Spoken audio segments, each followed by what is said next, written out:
ஆன முறையில கோவப்படக்கூடாது அப்படின்னு சொல்லிட்டு போனாங்க. இப்போ வந்து முதல் ரவுண்டு முடிஞ்சிருச்சு. இப்போ 2வது ரவுண்டு சுயமா பேசணும். யாருனாச்சும் பேச விருப்பப்பட்டா வாழ்க்கையில சுண்ணத்து மட்டும்தான், அதாவது சுண்ணத்து ரொம்ப முக்கியம், அதுதான் அதிகமா முக்கியத்துவம் கொடுக்கணும் அப்படின்னு சொல்லி மாணவர்கள் தங்களுடைய சொந்த இவங்க நேரம் கேட்டதுல இருந்து இந்த விஷயம் மக்கள்கிட்ட வந்துருச்சுன்னா மக்கள் சிறப்பாக இருக்கலாம் அப்படின்னு யாருனாச்சும் எந்திரிச்சு பேசுறதா தான் பேசலாம். ஒண்ணு வேற யாரும் இல்ல அப்படிலாம் இல்ல, நற்குணம் ரொம்ப சிறந்தது, நற்குணம் நம்மள்கிட்ட வரணும், வெறும் சுண்ணத்து மட்டும் போதுமா அப்படின்னு சொல்லி இங்க உட்காந்துருக்கவங்க யாரும் 1 2 அவர் பையன் முதல்ல வெயிட் பண்ணிட்டு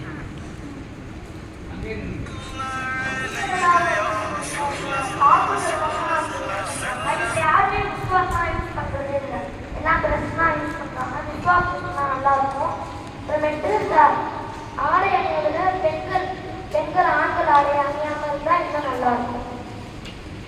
ஒரு சுண்ணத்து கொண்டு வாங்கிறாரு, வெறும் பிரஷ் மட்டும் பண்ணாதீங்க, விஸ்வாஸ் பண்ணுங்க அப்படிங்கிறாரு. அல்லா எல்லாத்தையும் பின்பற்றக்கூடிய வாக்கியம் வேற யார் கைக்கு உள்ளது. உன் பேர் என்னப்பா? பேர் சொல்லி பேசுங்க.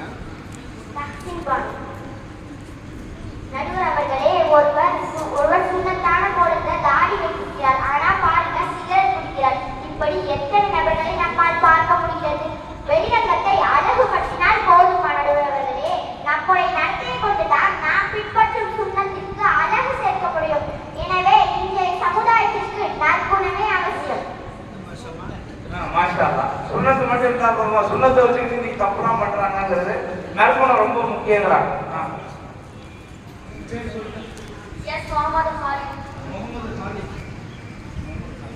உஹது போர்ல நபியோட ஒரு சுண்ணத்தை விட்டனால 70 முஸ்லிம் ஷஹீதானாங்க. ஏன்னா அந்த 70 முஸ்லிம்களுமே நற்குணம் இருந்துச்சு. நபியோட ஒரு சுண்ணத்தை விட்டனால 70 முஸ்லிம்மே ஷஹீதானாங்க.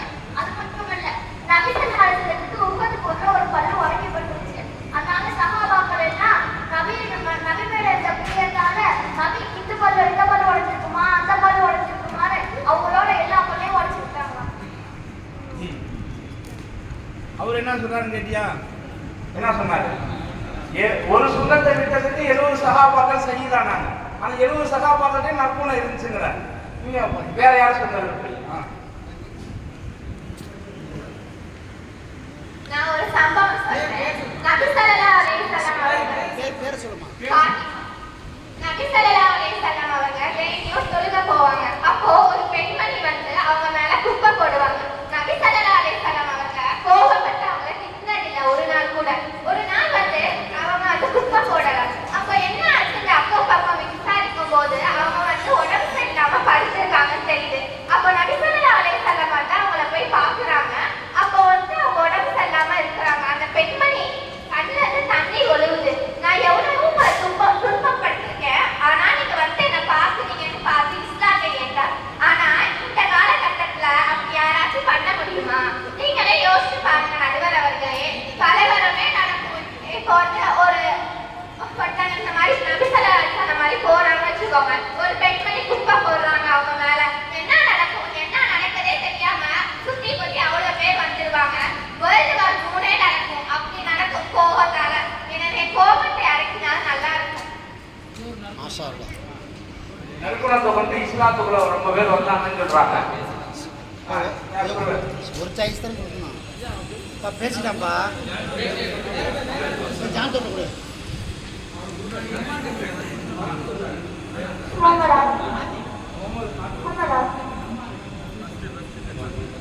நடுவர் அவர்களே, நற்குணம் தான் முக்கியம் என்று சொல்றாங்க. கொஞ்சம் யோசிச்சு பாருங்க. கணவன் மனைவிக்கு மத்தியில சண்டை, அந்த சண்டை எங்க போயிட்டு முடியுதுன்னா கோர்ட்டு வாசல்ல டிவோர்ஸ்னு.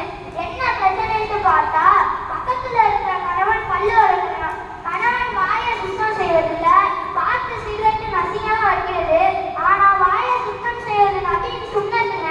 எனவேதான் நபி அவர்கள் தொழுகைக்காக தூங்குவதற்கு முன் தூக்கி எடுத்த பின் வீட்டிற்கு நுழைப்பது என எல்லா நிலையிலும் விஸ்வாக்கு செய்தார்கள். அந்த ஒரு சுண்ணத்தை விடுவது கணவன் மனைவிக்கு மத்தியில் பிரிவினை ஏற்படுத்துகிறது என்றால் சுண்ணத்து தாங்க மிகவும் அவசியம். மாஷா அல்லாஹ். பல்லு விளக்குங்க தான் அப்படிங்கிறான். எல்லாரும் என்ன பண்ணுங்க, சுண்ணத்தை பின்பற்றுங்க, வீட்டுல நிம்மதியா இருக்குன்னு ஆக்குறாங்க. இப்ப நம்ம நிம்மதியா இருக்கணும்னா இந்த மன்றத்தை முடிக்கணும் கட்டுனேன். பேசுறியா?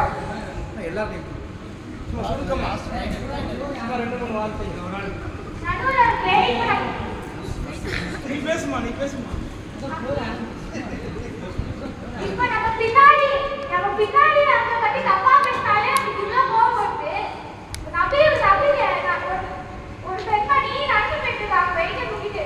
ஒரு வெயிட்ட தூக்கிட்டு போறது பார்த்து நபிசல்லல்லாஹு அலைஹி வஸல்லம் உதவி செய்யறாங்க. உதவி செய்யும் போது அந்த பெண்மணி சொல்றாங்க, இந்த ஊருக்கு ஏதோ ஒரு நபின்னு ஒருத்தர் வந்திருக்காங்களா, அல்லாஹ் வந்து அப்படிருக்காங்கன்னு என்ன அப்படின்னு சொல்லி திட்டிக்கிட்டே நபிக்கிட்டேயே நபியை பத்தி திட்டிக்கிட்டே வந்து கூட்டிட்டு வராங்க.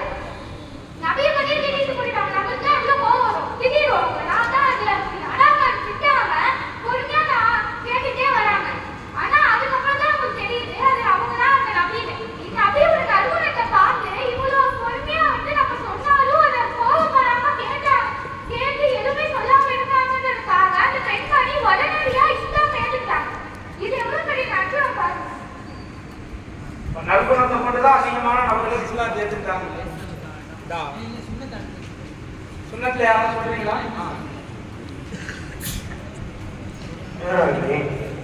ஒரு முஸ்லீம் நடந்து வர்றாரு. அவர் இருந்தாப்லேயே ஒரு டாக்டர் நடந்து வர்றாரு. அந்த முஸ்லீம் அக்ஷய் தும்புறாரு. அதை பார்த்து அந்த முஸ்லீம் அக்ஷய் தும்பிட்டு அதான் விளையாண்டு சொல்றாரு. ஆனால் அந்த டாக்டர் கேட்கறாரு அந்த முஸ்லீம்கிட்ட, ஏன் நீங்க அதான் விளையாண்டு சொல்றீங்க? அதுக்கு அந்த முஸ்லீம் சொல்றாரு, தெரியல எல்லாருமே சொல்றாங்க, நானும் சொல்றேன். அப்ப அந்த டாக்டர் முடங்கிட்டே போறாரு. இந்த முஸ்லீம்களே இப்படிதான் மற்றவங்க பண்றதை பார்த்து பண்றாங்க அப்படின்னு. ஆனால் அந்த டாக்டர் 4 நாள் கழிச்சு அவங்க ஹாஸ்பிட்டலில் ஒரு ஆப்ரேஷன் பண்ணாரு, ஹார்ட் ஆப்ரேஷன். அவர் அந்த ஹார்ட் ஆப்ரேஷன் பண்ணிருக்கும் போது அந்த பேஷண்ட் வந்து அச்சுன்னு தும்புறாரு. அப்போ அவரோட ஹார்ட் வந்து ஒரு நிமிடம் அப்படி திங்கிட்டு அதுக்கப்புறம் திருப்பி பம்ப் ஆகுது. அதை பார்த்த டாக்டர் அப்போதான் ரியலைஸ் பண்ணாரு, அதனால தான் அவர் அலுவலகம் கொடுத்தாரு. அப்போதான் அவர் புரியுது ஒவ்வொரு முஸ்லீமும் ஒவ்வொரு விஷயம் பண்ணுறதுக்கு ஒரு காரணம் இருக்கு அப்படின்னு. அதனால அலுவலகம் டாக்டர் வந்து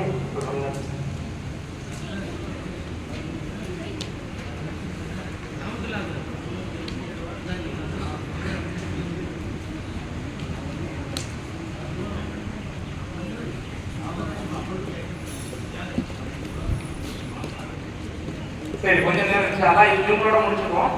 நற்குணம் சிறந்ததுன்னு சொல்லுவாங்க. இந்த காலத்துல எப்படி இருக்கு அப்படின்னா, கழிவறை எடுத்துக்காட்டா ஒரு விஷயம் சொல்றேன். கழிவறையில வந்து துவா ஓதிட்டு போகணும்னு சொல்றாங்க, துவா ஓதுறாங்க. ஆனா கையில வந்து போன் எடுத்துட்டு போய் உள்ள உட்காந்து போனை ரொம்ப நேரம் நோண்டுறது. ஆனா நபி ஸல்லல்லாஹு அலைஹி வஸல்லம் சொல்லியிருக்காங்க, கழிவறையில ரொம்ப நேரத்தை செலவு செய்யாதீங்க அப்படின்னு சொல்லியிருக்காங்க. இந்த காலத்துல வந்து நமக்கு தேவையான சுண்ணத்தை மட்டும் எடுத்துட்டு எது கஷ்டமா இருக்கோ அந்த சுண்ணத்தை நம்ம செய்யாம இருக்கோம். அதனால வந்து நற்குணத்தை பேணாதான் சுண்ணத்து தானா வரும்.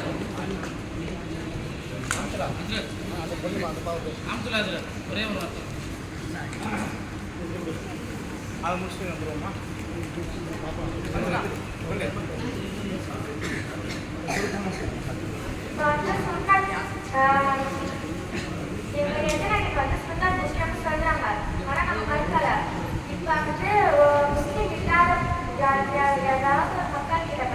அஸ்ஸலாமு அலைக்கும் அப்படின்னு சொன்னா அவங்களுக்கு எதுவும் புரியாது. நம்மளுடைய சுண்ணத்தான பழக்க வழக்கத்தை எல்லாத்தையும் அவங்கள்ட்ட சொன்னாலும் நம்மளுடைய நறுமணம் வந்து என்ன இவ்வளவு கஷ்டமா இருக்கு அப்படின்னு சொல்லுவாங்க. அப்ப நம்மளுடைய நறுமணம் வந்து நேர்மை உண்மை அந்த மாதிரி நிறைய பழக்க வழக்கத்தை சொன்னா நம்மளுடைய இஸ்லாம் வந்து இத்தனை விஷயங்கள் கற்று தருதா அப்படின்னு சொல்லி வந்து பேசுவாங்க.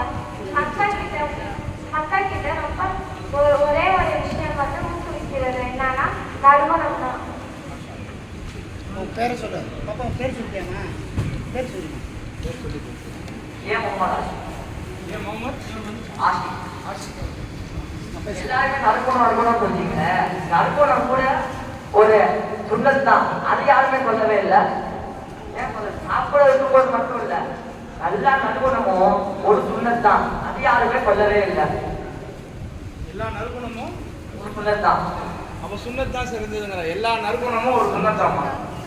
இன்ஷா அல்லாஹ் மாஷா அல்லாஹ் சூப்பரா பேசினாங்க. இந்த கருத்தங்கள் சம்பந்தமாக கருத்து சொல்வதற்காக எங்கள் மார்க்கெட் வட்டாரத்துடைய எங்களுடைய மூத்த உலமாக்கள் மீதான அவர்கள் சில கருத்துக்கள் சொல்லுவாங்க. அஸ்ஸலாமு அலைக்கும். அஸ்ஸலாமு அலைக்கும். அல்ஹம்துலில்லாஹ். அல்லாஹ் தஆலா கபூல் செய்வானாக. ரொம்ப முன்முனைப்பு செஞ்சு கடுமையான பயிற்சி கொடுத்து இதற்காக ஓடி உழைச்சு ஏறாத வாசம்னா ஏறி இறங்கி அரும்பாடு மற்றும் என்னுடைய மார்க்கெட் வட்டார ஜமாத் சபையுடைய செயலாளர், தலைவர், பொருளாளர், துணைத் தலைவர்கள், துணை செயலாளர்கள் எல்லா உலமாக்களுக்கும் அல்லாஹ் பரக்கத் செய்வானாங்க. ஸல்லல்லாஹு அலைஹி வஸல்லம் ஷஃபாத்தை அல்லாஹ் தருவாங்க. அது மாதிரி கொடுத்திருந்த வெயில்ல மீலாதுல்லா இன்னைக்கு ஸ்கூல் காலேஜ் லீவு, அரசு விடுமுறை, இந்த நேரத்தில் வீட்டில் உட்கார்ந்து வீணா தொலைக்காட்சி முன்னாடி உட்காராம ஸல்லல்லாஹு அலைஹி வஸல்லம் அந்த நிகழ்வுல கலந்து கொள்ளணும்னு சொல்லி கடந்த 15-20 நாட்களாக கடுமையான முறையில் பயிற்சி எடுத்து பயிற்சி கொடுத்து இங்க அழைத்து வந்திருக்கக்கூடிய கணினிக்குரிய உத்தாரிகள் அல்லாஹ் அவர்களுக்கும் பரக்கத் செய்வானாக. அல்லாஹ் நல்ல வாழ்க்கையை தருவானாக. ஸல்லல்லாஹு ஷஃபாத்தை தருவானாக. கலந்து கொண்ட மாணவ கண்மணிகள் அல்லாஹ் அக்பர். கவனிங்க, சோத்து கொண்ட முப்பது நீ பேசுறீங்க, எங்க ஒட்டை கொடுத்துருக்கான்னு நீ பேசுறீங்களா? இங்க கவனிங்க, அவங்க எல்லாரும் சொல்றான். இங்க பேசுற மாணவ கண்மணிகள் மாஷா அல்லாஹ் மாஷா அல்லாஹ், பிரில்லியன்ட் ஸ்பீக்கர். அல்லாஹ் தஆலா எல்லாரையும் சிறந்த பேச்சாளராக அல்லாஹ் ஆக்குவானாக. அதுலயும் கடைசியா சொந்த கருத்து இதற்காக முயற்சி பண்ணி எழுதி வச்சுட்டு வந்து மனப்பாடம் பண்ணி அதுக்குண்டான பயிற்சி கொடுத்து எடுத்துட்டு வந்து பேசுறதும் சிறப்பாக இருந்துச்சு. அந்த நேரத்துல உங்களுடைய உள்ளத்தில் உள்ளதை சொல்லுங்க அப்படின்னு ஒரு வாய்ப்பு கொடுத்தாங்க பாருங்க. அதுல சொல்லப்பட்ட கருத்து ரொம்ப அற்புதமா இருந்துச்சு. அல்லாஹ் பரக்கத் செய்வானாக. கனிமான சகோதர சகோதரிகளே, முஸ்தாபிகளே, உலமா பெருமக்களே, அல்லாஹ் இன்னைக்கு எவ்வளவோ யாருக்காக வேண்டி யாருடைய புகழையும் பாடுவதற்காக வேண்டியோ எவ்வளவோ முயற்சிகள் கூட்டங்கள் நடக்குது. ஆனா 1450 வருஷத்துக்கு முன்னாடி வாழ்ந்த ஒரு தலைவருடைய வாழ்க்கை குறித்த வரலாற்று துணுக்குகளையும் நுணுக்கங்களையும் பேசுவதற்கும் கேட்பதற்கும் அது சம்பந்தமாக ஆய்வு செய்வதற்கும் இன்றைக்கு உலகத்திலே பின்பற்றுவதற்கும் உலகத்திலே இன்றைக்கு எத்தனையோ கோடி மக்கள், அல்லாஹ் அக்பர், இன்றைக்கு உலகத்தில் 800 கோடி மக்கள் இப்பதாக சொன்னாங்க. அதுல 300 கோடி மக்கள் முஹம்மது ஸல்லல்லாஹு அலைஹி வஸல்லம் அவர்களுடைய வாழ்க்கையை பின்பற்றி ஆய்வு செய்து நடந்து கொண்டிருக்கிறார்கள் என்றால் இந்த சிறப்பு உலகத்தில் வரை எந்த தலைவருக்கும் கிடையாது. ரசூலுல்லாஹ் மட்டும்தான் இந்த சிறப்பு. அந்த ஸல்லல்லாஹு அலைஹி வஸல்லம் நமக்காக வேண்டிய உறவு அவங்க துஆ செய்யறாங்க. ஆயிஷா ரலியல்லாஹு அன்ஹா கேட்டாங்க, யா ரசூலுல்லாஹ் எனக்காக நீங்க ஒரு துஆ செய்யுங்கன்னு சொன்னாங்க.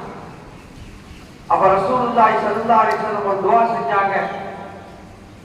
யா அல்லாஹ், ஆயிஷாவின் முன்பின் பாவங்களை நீ மன்னித்துடுவாயான்னு சொன்னாங்க. அவள் ஆயிஷா ரலியல்லாஹு அன்ஹாவுக்கு ரொம்ப சந்தோஷம். ஸல்லல்லாஹு அலைஹி வஸல்லம் நாவில் இருந்து முன்பின் பாவங்களை மன்னிச்சிருந்து துஆ கேட்டாங்க. அப்படி மகிழ்ச்சியை துள்ளி குதிச்சாங்க. அப்ப ரசூலுல்லாஹி ஸல்லல்லாஹு அலைஹி வஸல்லம் ஆயிஷா அம்மாட்ட கேட்டாங்க, ஆயிஷாவை ரொம்ப சந்தோஷப்படுறீங்களா? ஆமா ஆமா, இதை விட ஒரு துவா எனக்கு வாழ்நாள்ல சிறந்த துவா எதுவும் கிடையாது. அவ்வளவு பெரிய துவா ரசூலுல்லாஹ் நீங்க எனக்கான செஞ்சுட்டீங்க. நான் எந்த பாவம் செஞ்சாலும் நான் என்னை மன்னிச்சிடுவான் அப்படின்னு சொன்ன உடனே ஸல்லல்லாஹு அலைஹி வஸல்லம் சொன்னாங்க, அல்லாஹ் அக்பர், இந்த துவாவை என் உம்மத்துக்காக தினமும் செய்கிறேன். உலகம் முழுவதும் இருக்கக்கூடிய என் உம்மத்துகள் செய்யக்கூடிய முன்பின் பாவங்களை மன்னித்து அல்லாஹ் என்று தினமும் துஆ செய்கிறேன்னு சொன்னாங்க. அப்படிப்பட்ட ரசூலுல்லாஹ் ஸல்லல்லாஹு அலைஹி வஸல்லம் உம்மத்தாவை நாம் இருக்கிறோம். அந்த ரசூலுல்லாஹை பற்றி பேசுவது, மனப்பாடம் செய்வது, அதற்காக நாம் எந்த உழைப்பு செஞ்சாலும் அது அல்லாஹ்விடத்தில் மிக உயர்ந்த கூலியை தரும். இதற்காக நீ செலவு செய்தவர்கள், உடல் உழைப்பு செய்தவர்கள், பாடுபட்டவர்கள், எல்லா பேருக்கும் உலமாக்கள், பள்ளிவாச நிர்வாகிகள், இந்த பள்ளிகளுடைய நிர்வாகிகள், அதே போன்று இந்த பள்ளிவாச நிர்வாகத்தோடு இணைந்து கொண்ட எங்களுடைய கணிப்புக்குரிய செயல் வீரர்கள் அந்த பின்னாடி உட்கார்ந்துருக்காங்க. நேற்று ஜவான் உட்பட எல்லாரும் நேற்று மகளிர் இருந்து தூங்காமே இருக்காரு. நைட்டு சாப்பாடு காலையில் வந்துட்டார். இப்படி மாதிரி நிறையவர்களுடைய உழைப்புகள் எங்களுடைய உலமாக்கள் இருக்காங்க. மார்க்கெட்டார் உலமாக்கள், தலைவர், செயலாளர், பொருளாளர், அதே மாதிரி துணை செயலாளர்கள், யாருடைய பேரை குறிப்பிட்டு சொல்ல முடியல, எல்லாரும் தன்னுடைய உழைப்பை காணி கொடுத்தாங்க. இதுக்கு என்ன காரணம்? நிகழ்ச்சி பிடிச்சி போகும்பொழுது ஆளுக்கு 50,000 பணம் கிடைக்கும்னா எந்த காரணமும் கிடையாது. அதே மாதிரி நீங்கள் வெளியில சென்று வந்திருக்கீங்க, பயணம் பண்ணி மறுபடியும் அந்த இடத்துக்கு போகணும். அதனால ஒவ்வொருத்தருடைய உழைப்புக்கு அல்லாஹ்விடத்தில் மிகப்பெரிய கூலி இருக்கு. நாளை மறுமை நாள்ல சதுர்தாவை சொல்லுவாங்க சந்திப்போம். நம்ம எல்லாரும் சந்திப்போமா? சந்திக்கலாமா? இன்ஷா அல்லாஹ் நம்ம எல்லாத்தையும் ரசூலுல்லாஹ் சந்தோஷமா வரவேற்பாங்க. வாமா வா வா. உலகத்துல வாழும் பொழுது என்னை பற்றி, என் புகழை பற்றி, என் வாழ்க்கையை பற்றி மக்களுக்கு எடுத்துச் சொல்வதற்காக நீ செய்த அந்த உழைப்பு, செய்த தியாகம், செய்த செலவு எல்லாத்தையும் அல்லாஹ் கபூல் செய்வான். இன்னைக்கு நான் உன்னை சொர்க்கத்துக்கு கொண்டு போறேன்னு ரசூலுல்லாஹ் ஸல்லல்லாஹு அலைஹி வஸல்லம் நம்ம எல்லாத்தையும் சொர்க்கத்துக்கு கொண்டு போவாங்க. அல்லாஹ் கபூல் செய்வான். நம்ம எல்லாரும் இன்ஷா அல்லாஹ் ரசூலுல்லாஹ்வோட சொர்க்கத்திற்கு அல்லாஹ் தௌஃபீக் செய்வானாக. ஆமீன் சொல்லுங்க. ஆமீன். முதலாவது விஷயம். இரண்டாவது விஷயம் ஒண்ணே ஒண்ணுதான். இங்க சொல்லப்பட்ட சுன்னத்துகளையும் நறுபணமும் ரெண்டுமே முக்கியம் தான். நறுபணமும் முக்கியம், சுன்னத்து முக்கியம். ஒருத்தர் நல்ல சுன்னத்தை பின்பற்றுறாரு, ஆனா அந்த நறுபணம் இல்லை, யாருக்கால எரிஞ்சு விட்டாரு, போடா அங்க இருக்காரு போடா அப்படிங்கிறாரு. இவர் பக்கத்து யாராவது போவாங்களா? போக மாட்டாங்க. ஒருத்தர் நல்ல குணம் இருக்கு, ஆனா அவங்க எந்த சுண்ணத்தான கோணமும் இல்லை, சுண்ணத்தான வாழ்க்கை இல்லை. இப்ப அல்லாஹ்வுடைய ரசூலுடைய முகப்பத் கிடைக்குமா? கிடைக்காது.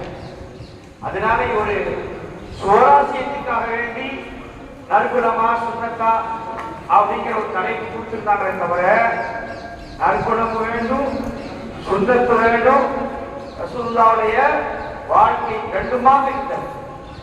ரசூலுல்லாஹ்வுடைய வாழ்க்கையில் என்னெல்லாம் இருந்துச்சு சொல்லுங்க? எதெல்லாம் இருந்துச்சு? சுண்ணத்து இருந்துச்சு, நற்குணம் இருந்துச்சு.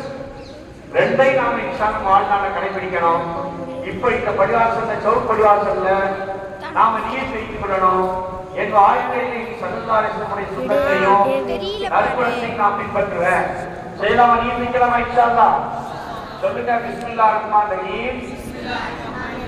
சொல்லுங்க. பிஸ்மில்லாஹிர் ரஹ்மானிர் ரஹீம். யா அல்லாஹ் எங்கள் அனைவரையும் கபூல் செய்வாயாக. எங்கள் வாழ்நாள் முழுவதும் ரசூலுல்லாஹி ஸல்லல்லாஹு அலைஹி வஸல்லம் அவர்களின் நற்குணத்தையும் சுன்னத்தையும் என் வாழ்நாள் முழுவதும் நான் பின்பற்றி நடப்பேன். மற்றவர்களையும் நடக்க சொல்லுவேன். அல்லாஹ் கபூல் செய்வாயாக. அஸ்ஸலாமு அலைக்கும். ஜஸாக்கல்லாஹ்.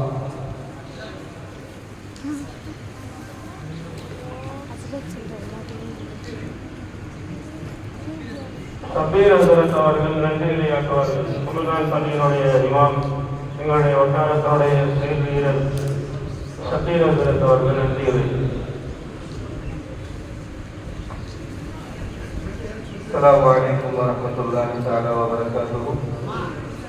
அல்லாஹ்வுடைய கிருபையினால் எங்களது திருச்சி மார்க்கெட் வட்டார ஜமாத் உலமாத்துறை சார்பாகவும் சார்பாகவும் வருடா வருடம் நடத்தக்கூடிய மாபெரும் மீனாது விழா மிக சிறப்பான முறை அல்லாஹ்வுடைய கிருபையினால் நடந்து முடிந்தது. மதரசாவுடைய மாணவர்களுக்கு கண்மணி நாயகம் ஸல்லல்லாஹு அலைஹி வஸல்லம் அவருடைய வாழ்க்கை வரலாறு சென்று அடைய வேண்டும் என்ற உயர்ந்த நோக்கத்தினால் வருடா வருடம் இந்த நிகழ்ச்சியை ஏற்பாடு செய்து சிறப்பாக நடத்தி கொண்டிருக்கின்றார்கள். எனவே இந்த நிகழ்வு இந்த வருடம் அல்லாஹ்வுடைய கிருபையினால் மிக சிறப்பாக நடந்து முடிந்தது. இதற்காக யார் யாரெல்லாம் ஏற்பாடுகள் செய்தார்களோ அத்துறை நபர்களுக்கும் ஜஸாக்கல்லாஹு ஹைரன். ஆரம்பமாக அல்லாஹ்வுடைய கிருபையினால் இந்த நிகழ்வு சிறப்பாக நடைபெற்றது. அல்லாஹ்வுடைய தர்பார்